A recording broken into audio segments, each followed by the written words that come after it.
Pegasus. Hello, my dude. Um, check 1 2. Check, check, 1, 2, D. We did it. You're checking so hard. It works. I'm quite the checker. Okay. There's a very important question in the chat. Am I top 5 or am I top 6? Uh, hang on. I don't know. Because me and Rebel both got top 5 and 6 spots. Oh, that's right. You're So both we're top already... 5. You're both top 5 in my heart. What do we have here, Boit? Can you explain this to me? I don't know what's going on. Well, it's just a nice, fun custom game between Tunison and Karma. They're doing a draft. Let me see if I can share my screen to you, just so you're. I think it's probably pretty close. We're not. There's no delay on the stream, but there you go. We got a Thor. We got a Set. We got Dar. We got Freya. Stock standard stuff, right? So to be honest with you, I really have no clue how good or bad Thor is after the nerfs, because after the nerfs I never touched him, so I will refer to you on that one. Yeah. Well, honestly, I think he's pretty good. Like, he's not. He loses his early game power to some degree, so there is some opportunity to get in and get some really good damage done, because if you can hit with the wood line, for example, then Thor's going to have a bit of a struggle to get his buildings up. So it's a really nice way to kind of slow We down. saw that actually. I noticed you commented on it when Mista used Forest Fire immediately on Magic's Woodline, and that delayed him by like a whole minute on production. Yeah. Yeah. There's a way to play around that. A build order to play around that, which gets you less gold and more wood at the start. But yeah, you have to kind of be prepared in those situations to go down that route. And that also delays some upgrades and things, you know. So there's all these different ways to play through. I think having just one best build order or one build order in slot that's just the best thing for every single situation is a little bit toxic. So yeah, and now there's the other part of Thor that's really scary is the late game, right? Like if you can get to the heroic age and still have like a 50 favor armory, or not armory, dwarven gold mine left, that's really, really good, right? Oh man, you saw my first game versus Recon, I think. Did you? I think so. Yeah, I did. Yeah. When I gold blocked him at 5 minutes, and he just managed to get to Mythic with just Dwarven gold mine. It was ridiculous. It was.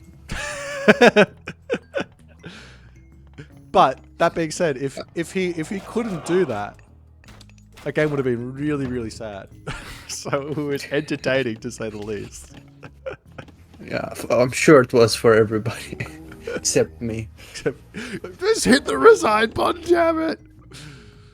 Jeez, man.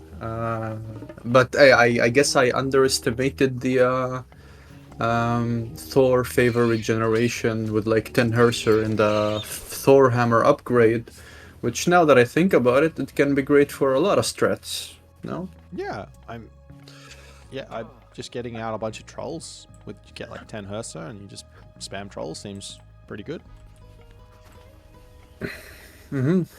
So you've been known to, dabble in the arts of set, Yeah. right? What do you think? Do you like Anubis or do you like Ta? Honestly, at this moment, all I see are these snakes from the top players. But I missed the game, but apparently Recon went Anubites against something. I don't know. I think it might have been against an Atlantean. I think the Anubites aren't a real raiding force anymore.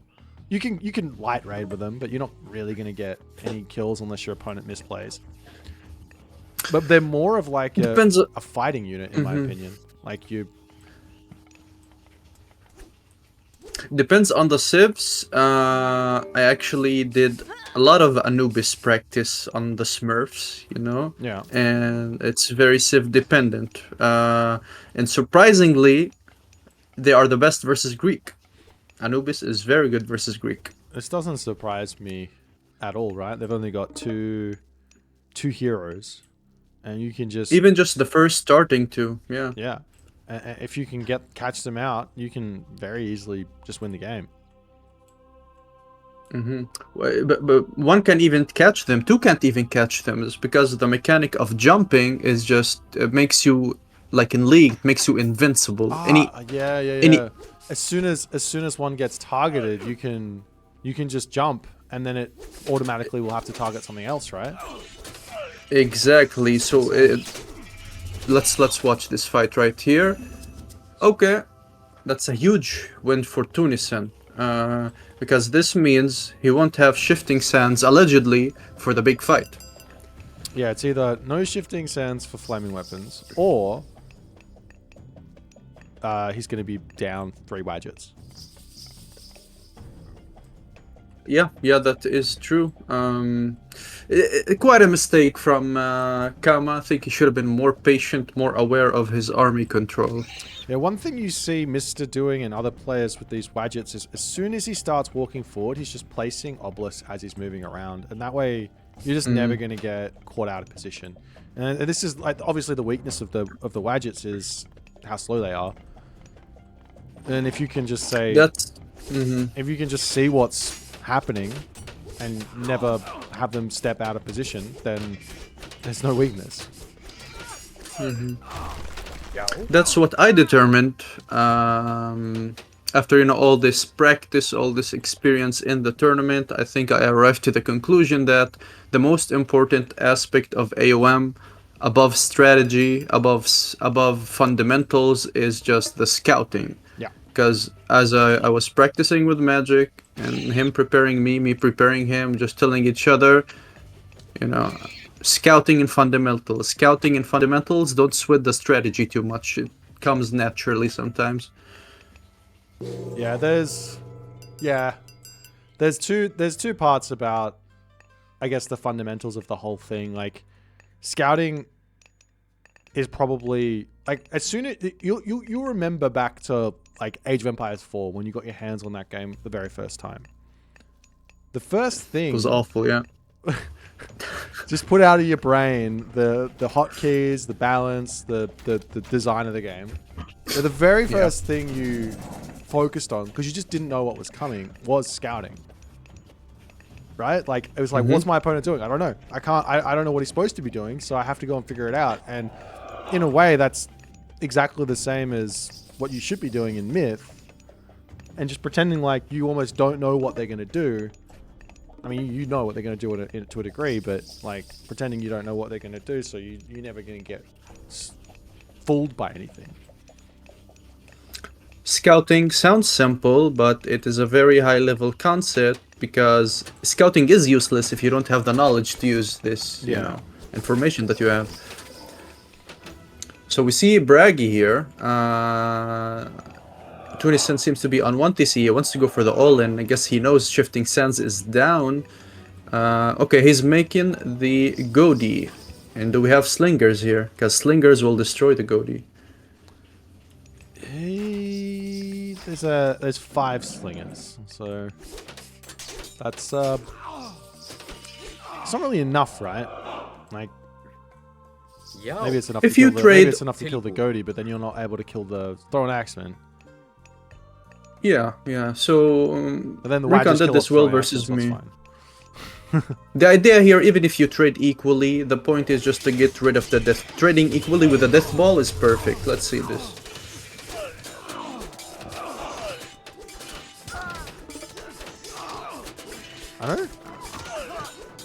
I would be surprised here if Kama can win this fight, in all honesty, but it's looking like he is. I think he's gonna win this. There's no hero micro. The Wadgets are wrecking shit completely right now.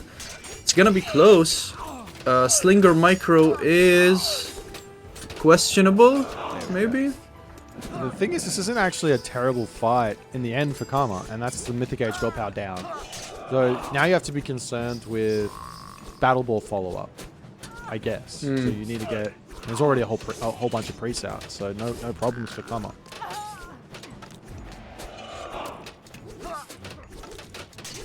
You are the person on 2TC, so, not losing a fight, trading equally is, your best bet at this point.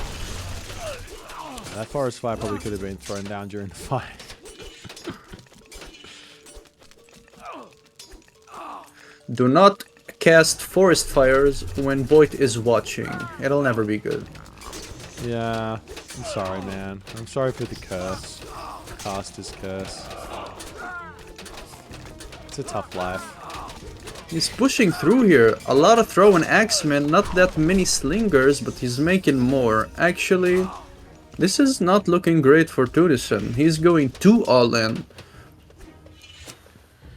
At some point, you just have to drop the town center, right? Like, you're playing. I think even at this point, even with maybe the economy is starting to look in the favor of Karma at the moment, but I think if you grab in a town center at around like after the fight happened, when you've kind of pushed the set player back, you probably set yourself up, especially a town center that's going to kind of secure a gold mine. There's no ancestors. Shifting sands isn't going to come. There's no power spikes remaining.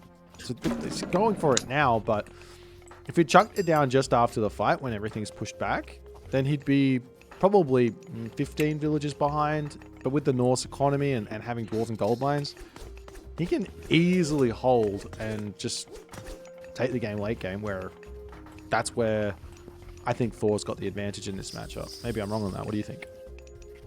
This is something we should all learn from Recon, honestly. You just get one small advantage, you put down a TC. You just hold on to this small advantage all the game, and it just keeps growing. After the shifting sands, you just go for the TC. Just do that after the shifting sands, and you're in a great spot. Totally.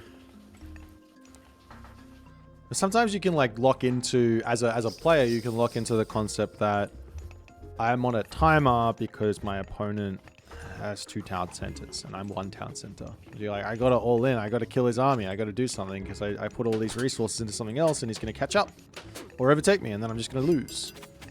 But as an aggressive player, I understand totally, and I lost a lot of games just not taking a TC. And it's really not a big deal. Like, you don't have to take 2 TC immediately. You can delay it by a minute, 2, 3. Yeah. As long as you get it, you're alright. Yeah. This is actually something we saw with Magic in against on Alfheim, right?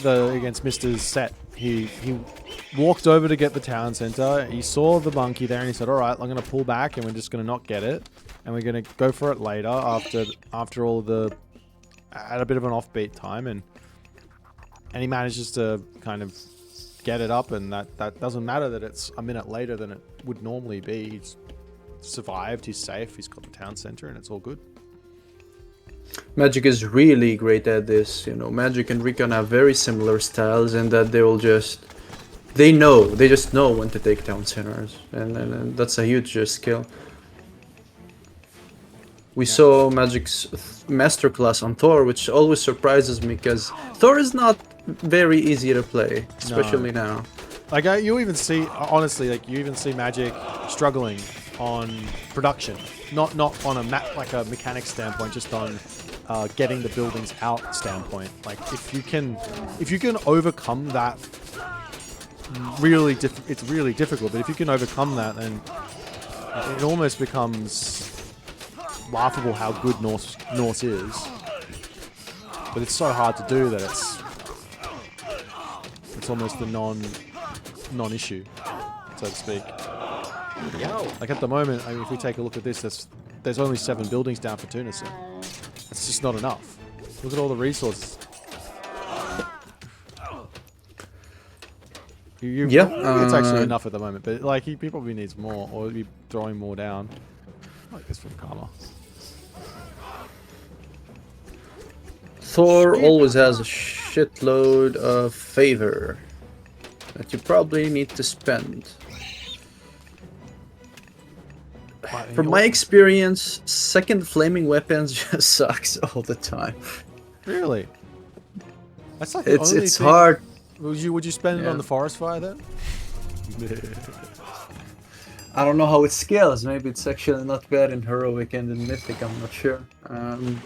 But no, myth units. Myth units are great. Maybe not versus Egyptians. I really do hate the divine mechanic with Egyptian, how easily they can deal with myth units. But something you talked about and more people need to implement is using myth unit special attacks manually. Yeah. Like rock giants, and especially which slept on battle boars. You just walk into the slinger, use 2 battle boar special, and they're all dancing around the map. That's insane. Yeah, there's so many like things. You just have to like look at the unit and think, all right, how do I want to use this? What's the best way? Rock giants, Nemean lions. It's use the chain CC one after the other, and most of the time it's like that. And you can always just click if you can always just click it and go, all right, now I want to throw all my special abilities at once, and you can just go, all right, now we just go autocast in the middle of the battle, and you don't have to worry about it. The thing now is that if Kama just switches to Chariot archers, you're just never gonna win the game. That's how strong they are right now. Yep. Yeah. I don't think you need to tell me about Chariot archers. What happened? What did I miss? Did I see you? No, I saw Rappel get absolutely abused by Chariots today. Yeah. I think, honestly, the problem, it's not like the DPS, it's not the maneuverability, it's the fact that they go up to 23 range. At 20 range, I actually don't think that they're insanely overpowered. I think they're kind of in line. I think they're fine at 20 range. But at I don't know. I think it's also the DPS. It's pretty high. It's pretty high DPS, and also because they are a 3-pop unit that has a higher base attack, they also scale better with upgrades because they're percentage, right? Yeah. I think rushing copper weapons, bronze weapons, iron weapons. That's what I do on chariots. They have such absurd DPS, I would say, and you can't catch them. Yeah. To be honest, like 2 months ago, I thought Bonbo gives +6. But isn't that in Legacy? Or maybe I'm wrong. No, Legacy is... Excuse me. Let's have some sneezing fits. Legacy is +4. Okay. And it's +3 in Retold. Well, there's no ballistics in Legacy, so like, yeah. It didn't whatever. matter. Yeah, it didn't matter. It wasn't a good tech because half of your arrows missed on the first shot. So if you wanted to shoot, run, you also couldn't cancel the animation. So you were actually losing DPS if you did that. But yeah, it's a difficult it's a difficult thing to design. Anytime I understand, anytime that all these modern games do this, they're like, we want the units to feel responsive.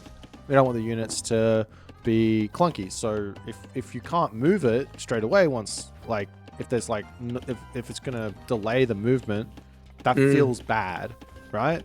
So we want to give that mechanic, but we don't want to make it an animation cancel fest. So we're not going to give the attack move or the next attack to come until it's off cooldown, right? So that's the idea on Retold. But with that mechanic comes the difficulty of balancing any sort of high maneuverability archer unit. You see it with Terma, you see it with Chariot Archer. I don't think there's anything else, but yeah, it's a challenge. I still really like what is it? The old accuracy system. Like, I mean, you can remove the accuracy, just keep the tracking, is what I mean. You know what I mean? Just based on speed, on unit speed. Yeah. Yeah, there's definitely. I don't think that would be too bad to the whole thing. Like, there's lots of people who like it the other way, you know. I don't know. Oh my god, I have a whole story about tracking. Yeah, go ahead. I think I guess the biggest challenge with this system is balancing between ballistics or pre-ballistics and post-ballistics, right? But tell me your story. Yeah. Oh, I just had a game versus El Matador, I don't know, maybe last month. Yeah. Zeus versus Poseidon. And I went Centaurs. And So he made a Atalanta and chased my centaurs all the way back to the base. So right, I'll put them in my base so Atalanta takes arrow damage from the TC. Yeah, I know this. Yeah. And Atalanta just walked into my base, and I shift click my centaurs around the town center, not even like on the perimeters, like literally hugging the town center, going in squares and squares and squares. And Atalanta kept chasing it for 5 minutes, taking 0 damage inside my base, hugging the town center. Yeah. I know this. I've experienced it. I think the lesson learned is you have to run towards your town center, not around it. So you run. Yeah. That's yeah. It's like, it's frustrating when you don't know, because you're just like, this is stupid. You're in my danger zone. You should be taking damage. But when you know, you're like, oh yeah. I mean, I guess you just run straight at the town center and it's fine. Takes damage, and then you do a circle around, and you do the same thing, and you do a circle around, and you do the same thing. I think it's a little bit different now. I think the town center will actually hit a little bit now. I think they changed something with the track rating. Props to Tunison here. He's after a very bad start. He's still in a bad position, facing 4 TCs, but he's fighting like a champion right now. I mean, we've seen Norse beating 4 town center Egyptian before, especially Thoth. If it's Horus, I go, yeah, there's not really much chance here for the Norse, but Thoth is like, that if this Norse can get to full upgrades, he kind of gets to be as strong as Freyr in a way in the late game, because Freyr's big boost is the Freyr's gift, which is 10% HP.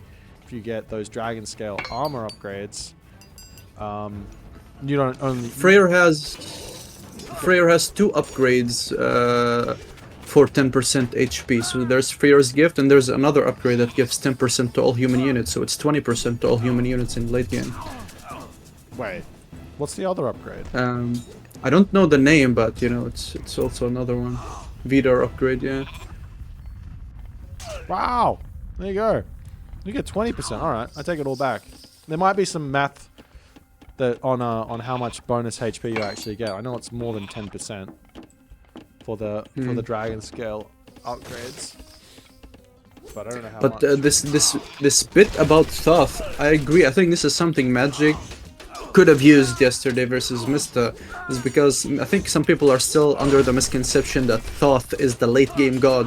Yeah. I don't think Thoth is a late game god, it's a mid game god. Yeah. Valley of the 100%. Kings is a mid game tech. Yeah.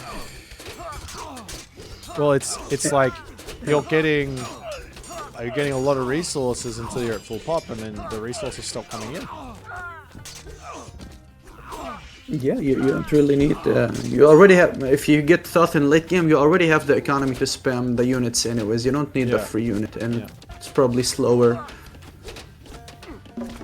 The only good thing about Thoth in late game is the pop efficiency of elephants. Yeah, that's really But good. even that is. Yeah. There's a strat that I did. Here's the Ragnarok.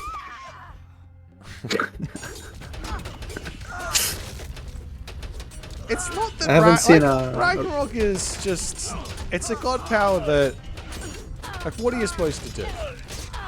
You give it a boost and then it beats everything, or you leave it like this. And there are some use cases, like if you're in like an equal position,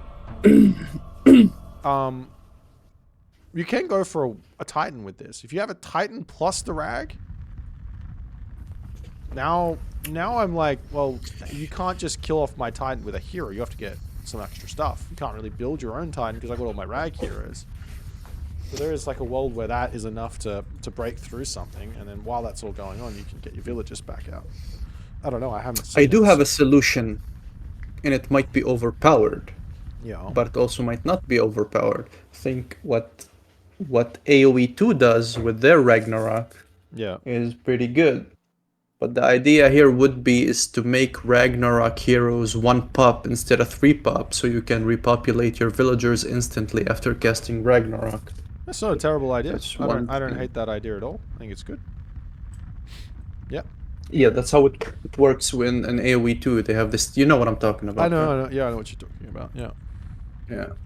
Or even two pop. Like they're three pop, right? Even if you just say, well, let's just try two Yeah. pop and see what Yeah. happens, you know. And you can go, okay, it didn't That work. It's not is. enough. Yeah. Let's go try one pop. It's very easy to nudge it in that direction. I like the. It's fine if it. This Yeah. guy's got some pretty good ideas. Someone should hire this man. Thank you. Yeah, Flemish Revolution from AoE 2 is that okay? Sure, you are expecting your Ragnarok to lose, so you're just gonna use it like as a strong god power to get some momentum, and then you still have some economy in the back to keep going in the game.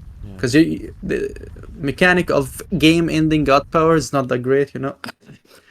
We saw implode, but Look, let's not talk about implode. Let's go on to game number 2. Hey, it's game number 2. Loki Zeus. Oh, that's an interesting matchup. Yes. I should introduce you because I might throw this up on the YouTubes. I'm with Pegasus. He is currently in the top 5 finishers of Genesis. So he's an incredibly strong player, ridiculously knowledgeable about all things Asian mythology. I think he's got some of the best mechanics in the game.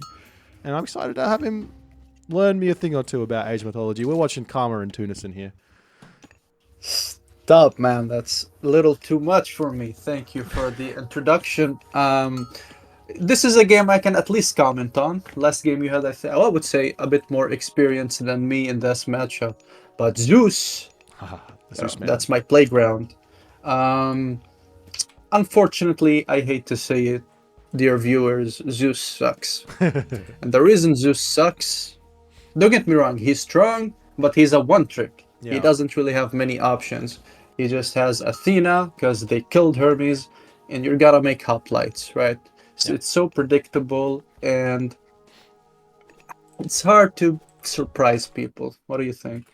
I am 90% in agreement with you in that you basically don't have Hermes anymore for centaur. Like, I do think you can go. Maybe I'm wrong on this. You play better Greek than I do. I think there are some situations to go Hermes and just go for Spirited Charge, Thracian Horses type stuff. Situations to go Hermes are just pretty much for the seas, right? You need it for flaming weapons or ancestor eclipse or Hyperion, but restoration also does the same job, and it's better to use the favor to recast it. Yeah. Restoration doesn't work against the ancestor eclipse though, which you need seas for that. But other than that, centaurs, they're too slow right now. I don't know why. Doesn't make sense. Well, at least Bolt is a bit cheaper. That's not too bad. We saw Mr. use it, right? Yeah. I think the. What did he use it on though? I can't remember. I looked at it and I was like, Good question. He used it on a Stymphalian bird, I think, like a flying unit. And I looked Maybe. at that going, I get it, but also I'm still thinking, man, 55 fate, that's still 3 myth units. Surely I want 3 myth units. But then you also have to spend the resources on the myth units, I guess. So I don't know. Actually, I think this is the game. It was Hades versus Zeus, Magic versus Mr. on Kerlalga, and this was the only game I think Hades that Mr. won. And I think a big reason why he won that was simply just he wasn't putting 10 villages on favor, so he was getting somewhere in the vicinity of like 500 to 600 resources a minute more than Mr. was. And then obviously he converted Big reason why he won that is because I'm a genius. That's why. Yeah, I gave you that. I said that in the cast, okay? I know you did, man. I watched it thoroughly and I replayed that moment a million times. But no, it was actually purely by accident that me and Magic were drilling Zeus versus Hades on this map. And I was like, okay, let's see how hard Hades loses. And they were like, oh shit, Hades is better than Zeus on this map. And yeah, props to Magic. He's I'm not giving him that many tips in terms of gameplay. He's just very solid player. Yeah, you don't have to. The only thing that I think he missed from like sheer knowledge standpoint was late game ISIS. Just use prosperity when you have a market, like a trade route set up. Yeah. Yeah. Magic doesn't have much ISIS experience, to be fair, and he has no. Even after the game with the Mist, I was like, "What the fuck? Mummies are good." Yeah. Mummies are good. Yeah, there's a lot of like small things that are just like really, really strong that you almost just have to experience to believe that they're good. Like mummies are one of them. Avengers are actually really good when you click Eclipse. Like if you can save Eclipse and get 3 Avengers out, that thing, those things absolutely carve an entire. If your opponent's not prepared for it, they're just gonna ruin everything. You need to suffer in this game, or ask people who suffered to know what's strong or not, and Boit did a fair share of that. I like suffering. It's fun. I do. There's two types of. There's 2 types of games for me. There's the games where I lose to something and I'm like, wow, that thing is bonkers. How do I beat it? And then there's the games where it's like, wow, that thing's bonkers. I can't beat it. Like, for example, Chariot Archers, or this isn't Chariot Archer. Well, it is Chariot Archers, but the example is Chariot Archers, right? I'm like, okay, I should be able. He's building Chariot Archers. I should just be able to make counter. I should just be able to make counter archers, and I should be able to win. And I'm like, hang on.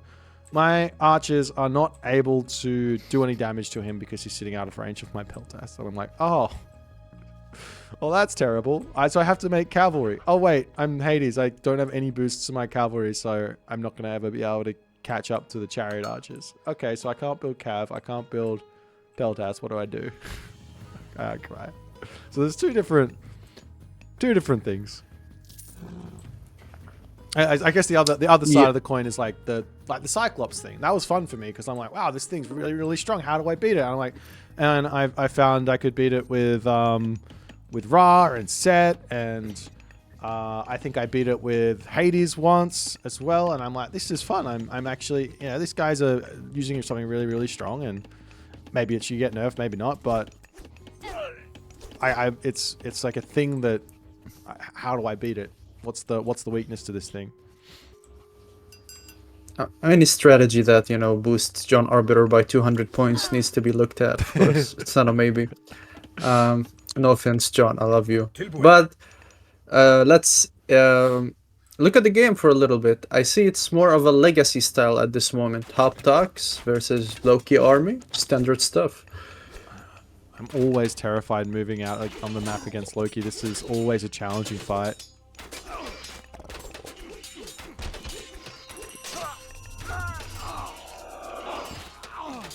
Such bad pathing by the RC. Karma is getting a lot of value right here. And the thing about restoration, you can just use the first one as like a whatever. It's so easy to get a second one. Yeah, especially with Zeus. But then again, if you're looking at how many, like what are the numbers of Hersa? Can I get myself 3 or 4 Bull Minotaurs out? One thing that I think someone did, I can't remember. I think it might have been Rappel. It might have been. I can't remember. But it's like you get Bull Minotaur in the Norse matchup, and because their Hersa only have 4.5 speed. I mean, once they get the next upgrade, they got like 5.2. You can actually raid with the Minotaurs because they go up to 5.4. Yeah. So you just take them out of your army and you just look for raids. It's kind of. It's really, really strong.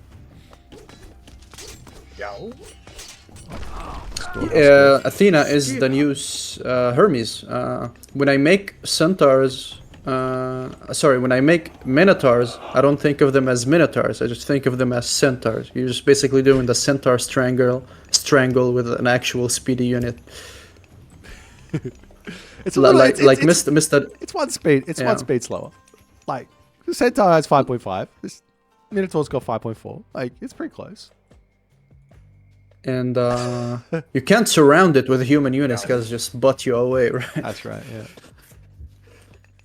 Mista described it as a hippicon with a special, right? Yeah. Yeah. Yeah.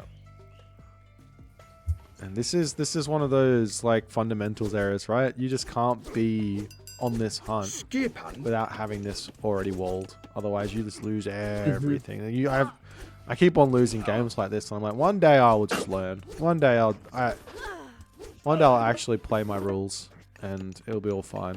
But This is basically legacy fundamentals right here. yeah, Because that's all it was in Legacy. You have a main death ball, and you're just for 20 minutes chasing Herser, in this case RC, right? It's all about positioning. You don't have to do damage as you're not on a timer really. You can Yeah. Athena rush, but you don't need to feel that pressured. You can sit in your base. He is on 1 TC, right? yeah.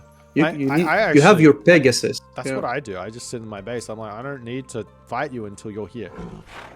This is all I care. When you come here, I'm leaving. I'm coming for you. Or if I see you go for a town center, or if I see you not have enough units out, like I'll go, all right, I'll come fight you now. Like I don't want you to hit like a Bragi for free. So yeah, It's also good for tugs. Yeah. You want to move out when you have a good number of tugs. Okay, let's see.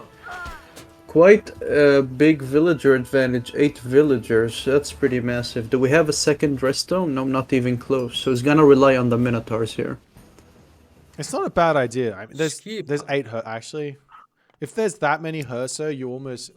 What do you need? You need like 5 Minotaur out before you start having enough numbers that your opponent needs more Herser, and you can just quickly get more if you have all those out. So it's probably this moment where you say, let's just go for restorations.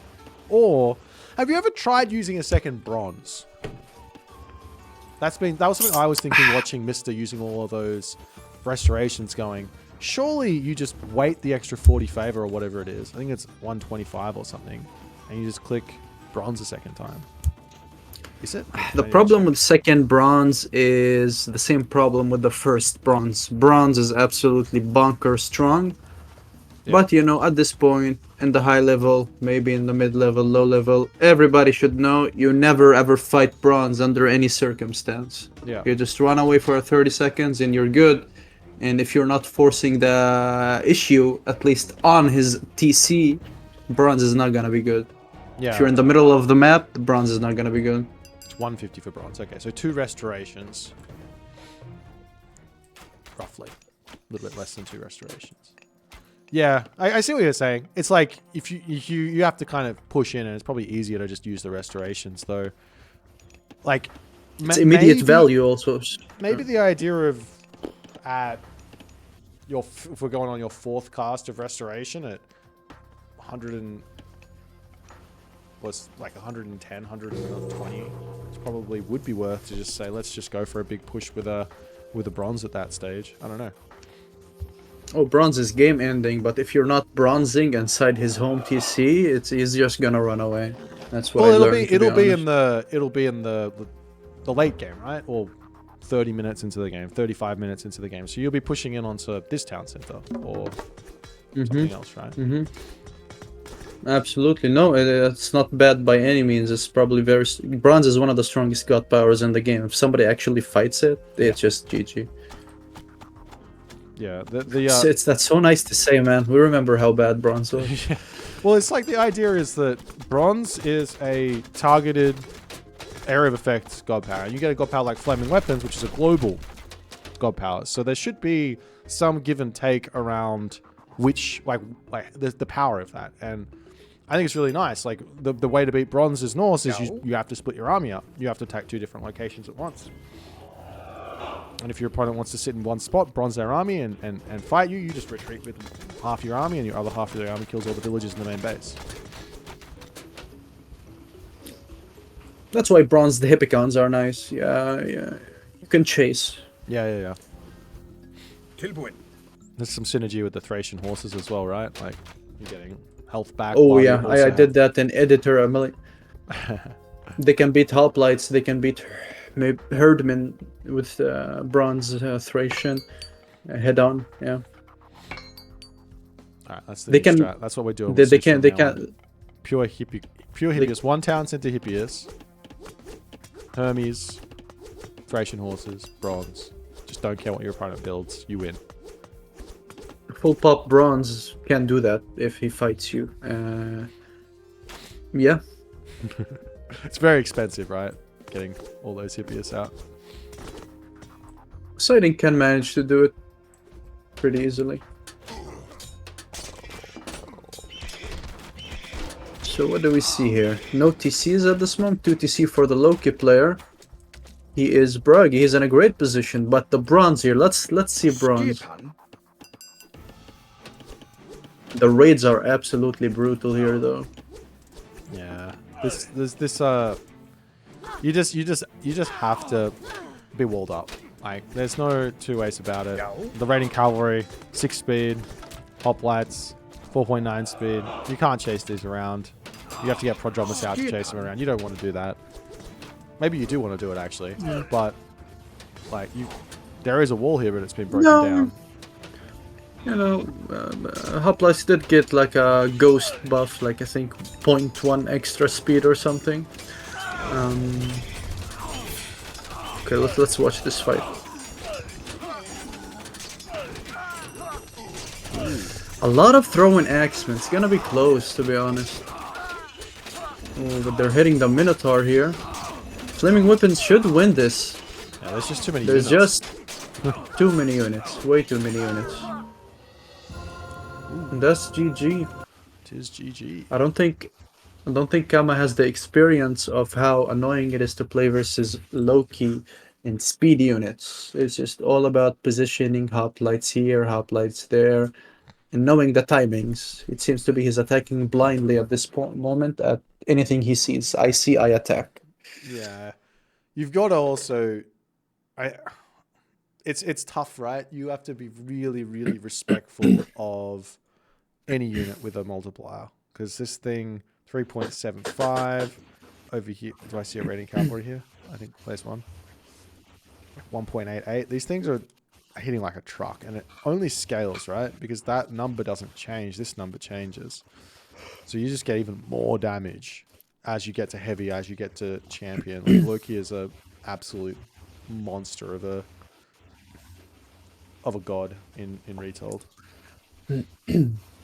You need a respectable number of tugs in this matchup. Tugs is your only way to win this because of the throwing axeman. Yeah. Do you ever go Peltast? Just on the fact Absolutely. that you do, yeah. Because they have the range, so you can actually poke them. Because the thing is, the throwing axemen are always sitting. They're sitting at 12 range, right? But they're firing right in front of them. That like you've got an army here, and you're throwing axemen at the back. The army's sitting here. These guys are fighting, whereas the Tox are just they're back here, and they have to walk forward. Whereas if you have Peltas, the Peltas are probably firing from like back here instead of here. The thing about Peltast in this matchup is momentum. This matchup is a lot about momentum. But if you have a good number of talks and you hit heroic, you instantly get heavy upgrade. Whereas Peltas, you hit heroic and then you start massing the numbers. So if it's like a timing attack, and it's very dependent on momentum whether you go talks or Peltas. Yeah. Oh, that's a good game. Solid play from Tunison, obviously. I mean, we're talking about a whole bunch of other stuff, but it's fine. I like it. I'm really just testing how stable these games are. It feels like I haven't had any syncs. It's feeling really good. GG. Anyways. Okay, Boit, I have a question. Yes. Number 1 god in the game. Go. Okay, there's a couple that come to mind. Can I give you 3? 1. Oh, okay. One. There's not really one. You have to. It's right in front of you too, just a hint. Is it Kronos? Definitely not. I think Kronos is like very, very close to being a ST god. If not, it is an ST god at the moment. I think the only bad matchups for Kronos are like Uranus. And then I started... Zeus. Zeus too. I don't even know if Zeus is necessarily a bad matchup. But I haven't had the experience yet, so... I'll trust you on that Zeus is a counter for Kronos. Oh, don't trust me on that, because nobody really knows. You don't see him often, Kronos versus Zeus. I'm wondering now, how good are Chariot Ballista? That's a question that needs to be tested. How are they? They're How not good good are they really? if you build too many of them. They're fantastic if you just have one or two. Because they're not enough to make your opponent want to build a whole bunch of like units that counter them, but they are enough that they start really breaking down the hoplites. But that's not Props to even... Magic. Yeah. You know what I mean. You saw the game versus Mista? Yeah. You just two hero Chariot Ballista, and that completely shuts down the hopes and dreams of a classical fighting set player. And even Anubites aren't good because they can't jump on and kill those because they're heroes. Magic messaged me before that game and he said, "Do I make Chariot Ballista?" I was like, "Nah, I don't think so." It was like, "What do you mean? They're 20 range and you can heroize them." I was like, "You know what? Do what you want." And he did. And damn. That was my... I had a couple conversations with him as well. And every single time it's like, yeah, there's this thing, but do what you practice. Don't change it. But yeah, you just gotta go in and just do what you practice. If it's not good enough, it's not good enough. Like I don't want you to perform. I don't want you to try and do something you've never practiced before. I think that's the worst. I don't think he ever used Cheerios. I think he first timed it versus Mista. Really? Holy shit. That's wild. Anyways, is the other god here? This god here is absolutely insane. Yeah, that's what I wanted to ask. Yeah, go ahead. Ra, what do you think? Okay, so here's my honest opinion. Ra at launch was A minus tier god in my opinion, and no one knew how to play him because they were all trying to play legacy style. It didn't work. Like you just don't go for fast farms and you're all good. Then Ra got berry boost and a whole bunch of other boosts, and Ra became really good. And then the slinger thing came in, and Ra became insane. And then and now it's not the slinger anymore. Like really, like people keep telling me the slingers are still good, and I'm like, guys, you stop. Like I don't mind if you build a couple of slingers in the... Oh, he's almost gonna get a villager. Good micro there. I don't mind if you build a couple of slingers in the classical age, no worries. But as soon as you hit the heroic age, just start putting Migdols down, start getting Chariot archers out. They are doing more damage in every single situation, with the exception of against pure archers. And even then, you want Chariot archers because the Chariot archers are beating out the Toxotes by range, or the standard archers by range. So there's no reason to be going slingers at the moment, out after the classical age, in my opinion. And the slingers also lose to every single counter archer, except for maybe Terma. Absolutely, I agree. And also that 1TC Ra economies like feels way too strong. Empowerment is so smooth. Everything is empowered. Everything is faster. Production is faster. Building is faster. Yeah. More resources. It's just so smooth to play this civ. Yeah. And here's the next part. Ra is about to get buffed again. I don't know if he's gonna find. I don't know if he's gonna get nerfed in the process as well. But there's currently a bug associated with the Citadel, which is faster villager training time and faster research time. So these one town center ideas, like specifically like handful of units into heroic age, into mythic age, or like a kind of PD Pablo style classical fight, mythic age rush behind it, that's gonna hit like a truck. Yeah, that's gonna be crazy. So maybe they rework Bone Bow. I don't know. Yeah, I think I think you either rework Bone Bow, or you look into lowering the range on the Chariot Archer by 2. Because if you roll it by 2, then now slingers, when they're heavy, they're the same range. And obviously Bone Bow puts them up to 21, and then you get to champion, and it's kind of close. Peltast are obviously outranging, and it's fine. and then you start actually getting a game of it. But there is an argument then as I don't think we didn't see Magic. Magic was playing Isis, right? So you see how kind of I don't know if you want to balance is the right word, but how Mister can actually fight back with Greek army, with Peltast against those Chariot archers. It was obviously insanely tough, and he probably shouldn't have won the game. But like you can see that when the Chariot archers aren't 23 range and they're 20 range, the Peltast do much better. And to be fair, I mean, it's Hades, extra range, and free ballistics, and free burning pitch. Hades can deal with this right now, even versus 23 range, but other Greeks are hopeless. Yeah. Even Slingers are hopeless. Terma are hopeless against this. They will give bo5 1 divine damage. Oh god. It's actually not as much of a buff to the Chariot archers as 1 divine damage to Slingers, but still. You give them the divine damage and they'll start killing siege towers. yeah.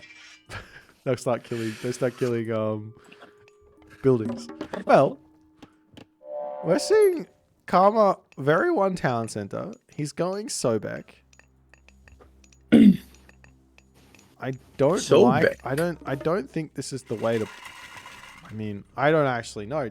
You've obviously played a lot of Ra. What do you do against Atlantean here with Ra? Atlantean.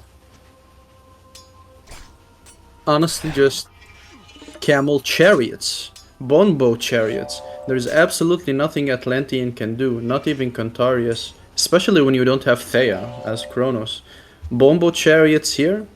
The only counter to bonebow chariots is pure Terma, but if you add like 2-3 camels, have fun, you know. I don't think Kronos has any answer to that chariots. I don't think so. But he's going Sobek, not Segment. Yeah, but I mean, I don't think I'd even go second town center here as Kronos. I would just be like 1 town center, and I'm just going for you with mass Prometheans and mass Terma. Like you're not going to be able to leave your base. Yeah, that is one way to play it. Well, I guess Deconstruct is kind of good to delay the Chariot mass. Yeah, you use I think the, 2TC. I think you have to 2TC. You think so? I think you have to 2TC. That's like the main reason why Kronos can be considered S tier is just 2TC boom. I mean, looking at the Civ units right now, it's pretty good position. I mean, I haven't had the. I've only recently started. I've always known that this Promethean thing was good. I just only recently started using it. But to what extent can you just go face on the keyboard, classical fight spam Promethean Terma, or Mermillo Terma Promethean, or Mermillo Promethean, whatever Civ you're playing against, you can do it all. To what extent you can actually do that, I don't know yet. I think if you hide the units, I think Soup did that once versus Rick. If you hide the units, in general, any units is just very, very strong, and you can hit a timing. And it's inside of Ra's base, literally. Maybe you can do your 1TC stuff. We saw that not work as well. I think it was Mr. versus Recon, where Mr. was and me versus Recon. That didn't work. Yeah, there you go. Yeah, hiding. I didn't understand that. Like there's no. I don't think you need to hide them in the Atlantean mirror. You just kind of run at your opponent.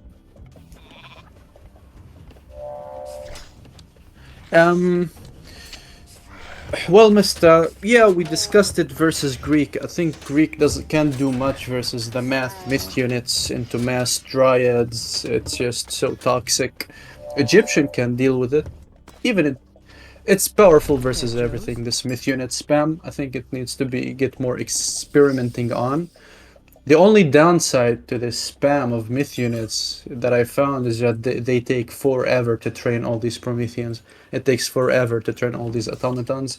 Some might consider a second temple. Yeah, I just build 2 temples once I have enough oracles. Yeah. It's Especially kinda if, crazy. if they will probably survive and get the heroic bonus as well. Yeah. So imagine he pops out with like 15 Prometheans here versus this army. I mean, it's gonna be good. It only has like two priests. Yeah, anytime, and also, especially when you're like the Ra player is doing any sort of thing with gold, like with like spending their gold, like Migdol Stronghold goes down, farms come down, rain comes down, all that stuff. Like you go, that's all your gold gone. How are you gonna get the priests out in time to defend this? You just don't. You've got one temple up. It takes too long to get the priests out. So I do understand the like hiding of stuff, so to speak. Mm.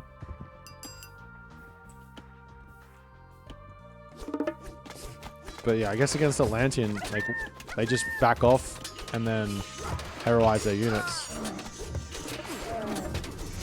Oh, we're gonna see Shifting Sands here versus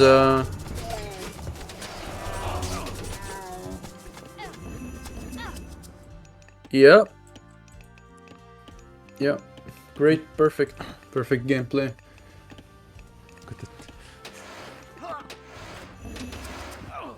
He's got to heal these bad boys back up though. Absolutely.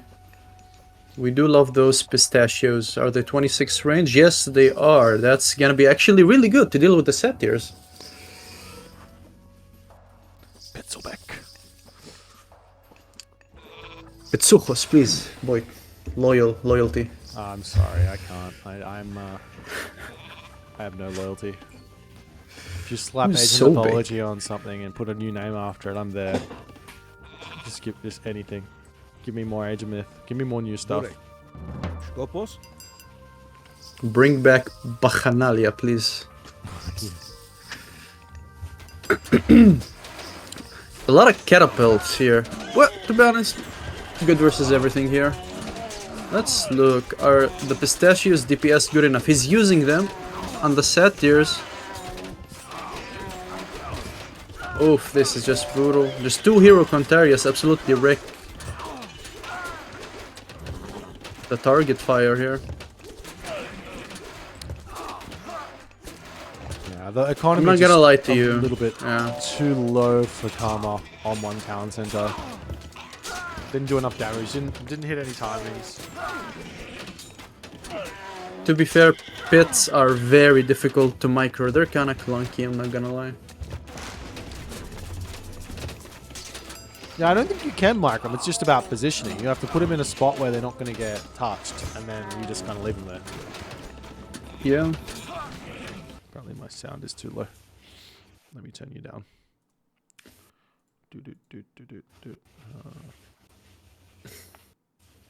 Let's try that. I'm also not talking very loud at the moment.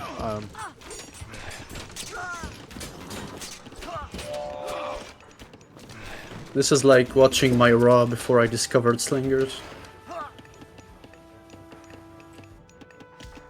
Wait, so you're still going slingers against Atlantean? You told me Chariot Archer Camel Rider. I've been lied to. Now, yeah. It depends on the patch. Now, I would open with chariots, absolutely. Open with chariots, wait to see what their army is, and just add camels. The Osiris army of Bonebo chariots and Osiris camels is just absurd, man. Yeah, it's so strong. Mummies. Oh my god. Don't even get Mista started. Mummies is very strong. They've been strong since... I think I've said mummies have been strong. I think I said this like day one. Like everyone's like, Ra's bad. I'm like, just go Osiris. Just make mummies. They're insane. Who did I use them against? I think someone good. I think I used them against B to beat his mass slingers with the the divine damage. Because like, just wait till B gets his hand on Osiris. yeah. He's awesome, man. Like I love his thought process. It's frustrating to play against, but yeah, I'm like, what the fuck is this guy doing? Like he finds some interesting things, and you can look at it and be like, okay, he's found this thing. How do I actually use it now? Because like he finds the most roundabout ways to to make things happen. Burek. Like, you just have to optimize it. I'm still convinced B is an AI. You might be. You never know. Honestly, like he's just. I can't see any signs of life when I interact with him. Oh. I don't want to speak too soon. Actually, I do want to jinx it. Still no out of syncs. This is going very well. Happy days. How often do you experience out of syncs? I'm not a big observer. In Retold Genesis on the Saturday, I had out of syncs every other game. It's the whole reason I stopped watching your series with Recon, because it's just like I'm like I don't want to sit here get to 10 minutes and then have the game freeze on me. It's not fun. It's not fun for the viewers or for me. I'm just gonna leave. Yeah, will be interesting to see your experiment with the observer, the private lobbies and stuff. Because we all, I don't want to get into it. Tunison, GG. I mean, like you're absolutely right that there's a safe play here with going to town center, I guess, with the Kronos in this matchup. But that does then often lead to the Ra player being able to also go to town center. Like you can do a 4-minute advance time with 2 priests, 3 priests, and get a town center up straight away. There's no way to deny that as the Kronos with just two Prometheans coming through. Especially if you're if you leave your priest back to just heal. When the Prometheans come through, you just start healing the villagers that are getting attacked, put them on passive stance. They're only going to kill you for maybe 15 seconds. Not going to get anything. And you can just push them back with the priest after the fact and then go out into your town center. I'm not gonna lie, Raw doesn't even really need to do 2 town centers ever, usually. I think more people should experiment with 1 TC Raw, just chariots. Just you can go Ta, you can go Sphinx, just make chariots. The game feels like you're playing as an observer. I don't know how to describe it. When you're using chariots, you're playing as an observer. You've convinced me. I'll bring it. I'll make it. I'm making it a thing. We'll do it now. All right. I believe you. I just like you're going. The thing is, I like know that I can play 1 town center kind of decently. The whole reason I like to play like macro games, 2 town center. I like to play 2 town center games is because I feel like it gets me better at the game. If I feel like if I'm playing cheeses and stuff, it's like, and if it doesn't work, I just resign, right? Like I'm not practicing micro, I'm not practicing decision making. I'm just trying to execute a strategy. And like, if I was to gear up for a tournament or something, I'll jump in and I'll practice these cheeses against someone. But I don't want to show anyone them. It's not bad to experiment with it because the way you become a better 2TC player is to fail as a 1TC player. True. Yeah, you can think of it that way. That's also true. Yeah. Yeah. Anyways, we still got a couple more games. It's best of 5, I think. Feels good. Look, I'm doing really well. We're in the game number 4, best of 5. Just nice little casual custom game series here with Karma and Tunison. Tunison having a couple of wins here. We've just been chatting basically all things Age of Mythology, giving opinions on stuff. I was chatting with Pegasus before. For those of you not aware, this is a Twitch stream called Nullra. Also known as Lundberg from back in the day. How you going, my dude? Hello, everyone. Hello. Out here with Boit, watching some games, chatting. That's right. It's Isis and Gaia. I don't know what are your gods. I do watch you from time to time, but like I know you like to go hard down one path, right, and then start going veering into different gods later, right? I've like steered clear of Raw. You know, I used to play Raw exclusively back then. And I've tried to, dive deeper into other gods and try to learn the way I see it. Whatever god is OP, as I deem it OP, I try to play that god and see how I get beat. Yeah. And that's how I learn how to beat that god. So whenever I think something is really strong, like currently in my head, I'm hyper fixated on Athena Hoplites. Yeah. and I'm trying to figure out a way what unit composition can beat Hoplite Peltast, right, with Resto. And that's what my current quest is. Well, I like it. I mean, this is something that I think I always suggest to people who have got complaints about balance. Like, it's tough because you have to be comfortable with saying, I'm just going to try a new god, and in trying a new god, you often can drop a lot of rating points. But in the quest to actually learn the game and get better at the game, rating doesn't matter. Win, lose doesn't matter. Learning more about what's good and what's bad matters, because then, like, eventually you just get it all under your fingertips, and it doesn't matter what anyone throws at you, you've got all of the answers. Exactly. And for people who are complaining about Gaia, I did the same thing, right?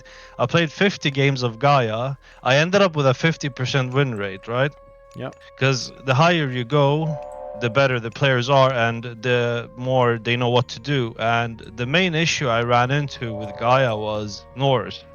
Yeah. Every single Norse god has a timing on Gaia that can close the game out. Yeah.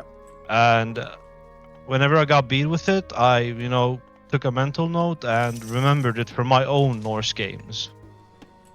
Yeah, I think I've had a similar experience recently, is that if I'm playing Egyptian versus Gaia, it feels like I'm playing the game on, like, hell difficulty. If I'm playing Norse versus Gaia, it feels like I'm playing on just the normal playthrough. We're just beating Andariel in 15 minutes and it's no problems, right? I don't know why I'm using Diablo 2 as a reference, but that's where we're at in tonight's stream. Yeah. The one matchup though I find impossible is Poseidon into Gaia. No matter how many games I've done, I've even played as Gaia into really good Poseidon players, and they still can't find a way to beat it. If you play no, you don't even have to play that optimally, right? Suboptimal Gaia gameplay will still win against a really good Poseidon. So do you think that is because there's just no good hoplites? No good hoplites combined with the No insane restoration. amounts of and the insane amounts of myth unit spam. Like Poseidon has really hard time dealing with dryads. Yeah. Hoplites can usually tank the army and tank everything with Athena upgrades. But when you're 2-3 heroes in classical, or once you get to heroic versus like 10 dryads, it becomes really hard, right? Yeah, I guess maybe the answer is... Well, I don't know what the answer is, but I haven't really played the matchup. I do know that it's a difficult one. I have played it once, actually.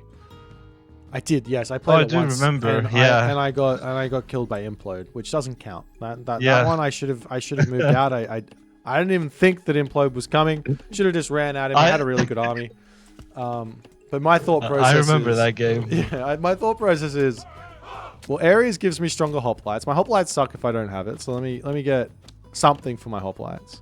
And then, how do I deal with the actual army? Well, let's give me some Nemean lions, which are going to stun it up, which you let me have the time to actually kill the dryads with my heroes. Which obviously makes sense in your head, but yeah, Implode's a tough one. So you have to figure out where the timing to push with that army comp is before getting killed with the Implode. Yeah. The times I've had success against Gaia is when it's a vulnerable second gold mine. Like, if it's not a safe second gold mine for them, you can always do a heroic timing on that before they get the dryads out, right? And start taking control of it. Yeah. That is the time I've found success in like one TC, like such as this map, Giza. Very aggressive map, right? Yeah. Gold mines aren't safe sometimes, and you can always hit a nice timing on it. Yeah, I'm like hit or miss on the idea of whether a timing works or doesn't at the moment. Because right now I think the most clear timing that works is Egyptian full population army to constrict a Norse player and prevent them from getting any gold mines, right? I think that's the one that seems to work nearly every single time. I think it has like a 90%, 95% win rate in the in the Genesis tournament or something Skopos? crazy when the player does it Correct. with only like one. I think Rappel might have been the only one to drop with Egyptian while doing that strat.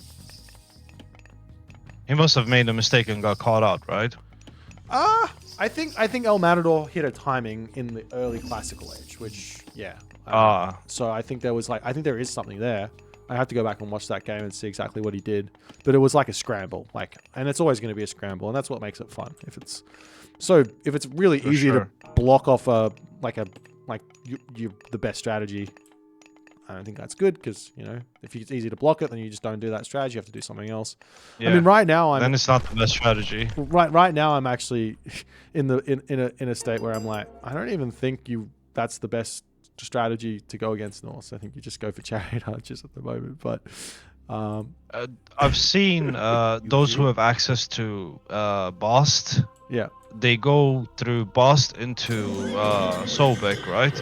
yeah, And they hit a very mean Sphinx eclipse timing with combined with the Locust, and the army melts. The army, like, you know how Yeah, they yeah. stack, right? yeah. It's unbeatable. That's a difficult thing Correct. to like be dealing with, I guess. I can't really think about Because you have how the would- chariots and the camels, right? Yeah, Plus a couple of Sphinx and even a Petsukos. And then you have the Locust to either melt their backline, which is usually throwing Axemen, right? And you have the chariots to deal with any Herser, any Godi, even camels. You know, they just deal with everything so smoothly. And you just hit that second gold mine and it's, you know, over from there. Just too much damage at once. Plus, you can always pop the Locust on their economy while your Eclipse is doing the damage with the Sphinx of their army. Don't use Locust on my villagers. I'll cry. Yesterday I had a funny game against John. It wasn't Ghost Lake. He took 20 goats and I went 7-minute heroic and locusted his goats. And they all lost like half their food, right? They died at 150. Yeah. So Locust has a lot of good uses, but taking out farms can be insanely good too. I think that the farm usage is underrated. Right now, it's probably not the best way to use it, just on the fact that, well, it just does so much damage. But before it was buffed, yeah, just kill off all the farms, and you're doing like, I think I worked it out to be 700 resources of damage plus the villager idle time for the locust duration, which isn't a small amount. Like I think the locust is sitting there for like 20 seconds, so something like 900 to 1,000 resources of damage just locusting farms. So it's pretty good compared to, like, I mean, you've got Curse as well, which is sort of does the similar amount of damage or less. So, but what we're seeing here, Lundberg, I don't know if you've experimented much with this. The more I see pre-siege, the more I'm like, it's situationally good if your opponent gets caught out, but if they know what's happening, it doesn't really work. What do you think about this pre-siege? Yeah. I think it still just gets countered by Contarius if it gets scouted, right? Yeah. It's same old, just like in Legacy. If they see it coming, it's very easy to deal with. Yeah, I had one game versus Vortex, and I still cry about it. It's like, all right, I'm gonna use the strat. I have this set fast heroic priest siege idea, which is supposed to catch out a 2-town center fast heroic of a Gaia player and just kill them, right? And Yeah. I did it against Vortex, and I caught his heroic age. I killed the town center, and he's stuck in the classical age. I'm like, great, I win the game. And then the priests just suck. Even after all they that, don't you do don't much. even need Contarius. You can actually just go for Oceanus Mermillo, and it's fine. Have you tried that with Anubis? So you get the serpents as well. Well, you can't shifting sand, so it takes way too long to get across the map. Yeah, I suppose. It's still just Cantarius currently. How do you feel about them? For being so cheap, they're ridiculously good, no? Yeah. I don't know. Skopos. Look, here's the thing, right? Atlantean's economy is this early game powerhouse, and the longer the game goes on, it does fall off unless you're playing Gaia and you know how to use economic guilds. If you know how to use economic guilds, you just keep getting yourself further and further higher with a market at the super speed of 15% faster on the Lush with channels. So you get even better trade rates there once you hit Mythic Age, because you want to do some sort of like early Mythic Age-ish anyways for Implode. Longer the game goes on, the worse Implode gets. Basically, the counter, for those who don't know, the quote-unquote counter to Implode is just having upgraded units. If you have upgraded units or high-quality units, then Implode won't kill them. So get relatively early Mythic to get the Implode, the market down, and the guy's economy doesn't slow down. But... And yeah, the thing is that normally it's supposed to slow down. So this lower cost on the Deuterinos, on the cavalry, it makes some sense from that side, because it's like it kind of sucks that your economy kind of just dies and you just kind of lose. So there's positives and negatives to it. Like I think as Uranus, I'm like, yeah, it's kind of fine. Like his economy kind of doesn't have that extra help. Though maybe with Prometheus, Theft of Fire, that could be different. I don't know. I haven't done the testing on it or the thought on it, but the biggest problem I find with Cantarius is how they can base dive and get ridiculous value. yeah, they've got high pierce, so the town center does nothing. Yeah. The town center does get affected by crenellations now, though, right? Doesn't it? I have no idea. I have not. Yeah, I think I've it does. made. So you're getting an extra 0.25 from your town center. So you should be getting crenellations basically every game versus Atlantean. You think? I mean, it's 0.25. Like, realistic. If you think about it this way, they send waves of Cantarius to TC dive you, right? Yeah. And the amount of damage, even if they get like 3 or 4 villager kills, it's still massive if it continuously happens. And most civs don't actually have an answer to it because of how fast they are. I don't know, So, man. even, I like- think if you've got 24 times 0.25, that's, and you get ballistics and all your towers are there, I think it starts stacking up. You have to have ballistics though. Yeah, ballistics. Such a heavy investment. Yeah. But it is something you should get regardless once you hit heroic and have any type of archer unit. I could work out exactly how Yeah. much damage it's doing. What's 12 times 0.25? 25%. 24 times 1.25. You're getting 30 DPS out of your town center, and it looks like But the series is but over. that's if both arrows hit, right? Don't they both hit if the units are standing, like attacking your, moving straight towards your farmers or something? Like if they run from here and they go straight in this way. If the unit slightly twitches, the town center misses. Not if you have ballistics. Uh, You have to. but you have to think of it this way. This happens in early heroic, right? Does it?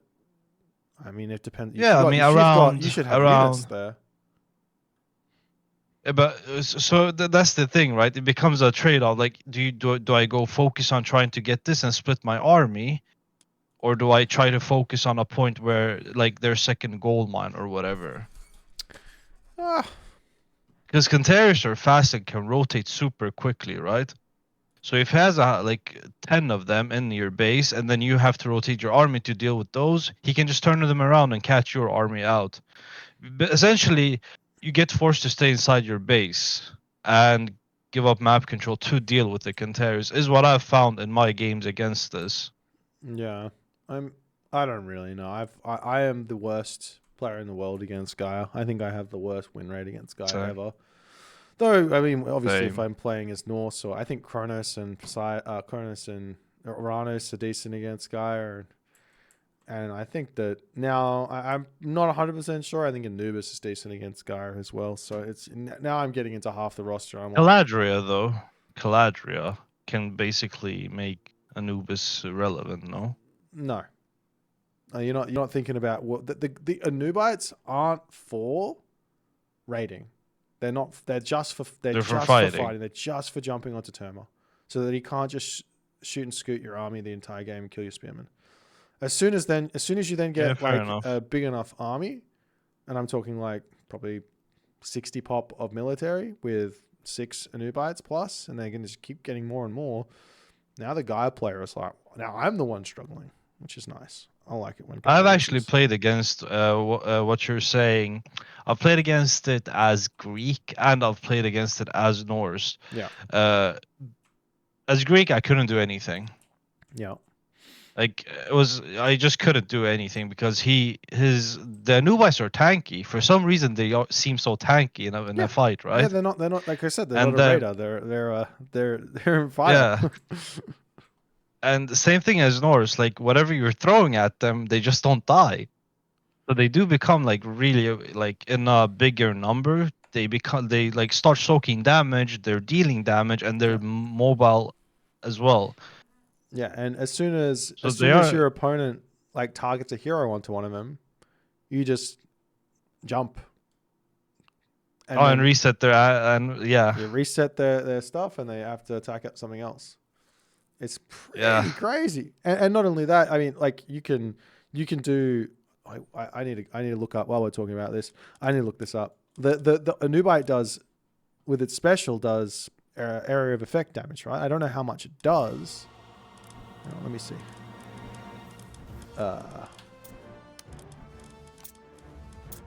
Anubite. It does two area of effect, and it does 15 hack. So if I have 6 and I jump into a pack of archers, that's looking like 90 damage. That kills all the archers. Your archer ball is gone. This unit is like... But if 6 of them jump on your archer ball, they should all technically... I mean, let's... Sorry, what? The thing I find with a Anubite... Are you saying if 6 of them jump into your army, or archer ball, they should die? The archers die, yeah, because the archers have like 60 HP base. This thing does 15. Like if I have 6, then that'll be 90 damage. So they'll all die. But if we look at it from a realistic standpoint rather than theory, Anubis are super clunky. I've done this. I'm speaking from experience here. This is something that I've done. Okay. Yeah. do you manually cast it then? Yeah. Or are you just clicking in the middle of the? Oh, okay. So yeah, probably that's the case then. For whenever I have experienced it, the Anubis, they just jump on top of each other and not in the middle of the ball. Yeah. You have to. You absolutely have to manually cast. What do you feel about? How when you're like selecting 4 or 5 Anubis, you have to jump to use their special ability. You have to hold it, like do it one at a time. What do you feel about that? Yeah, how do you feel about it? That's what I want it to do.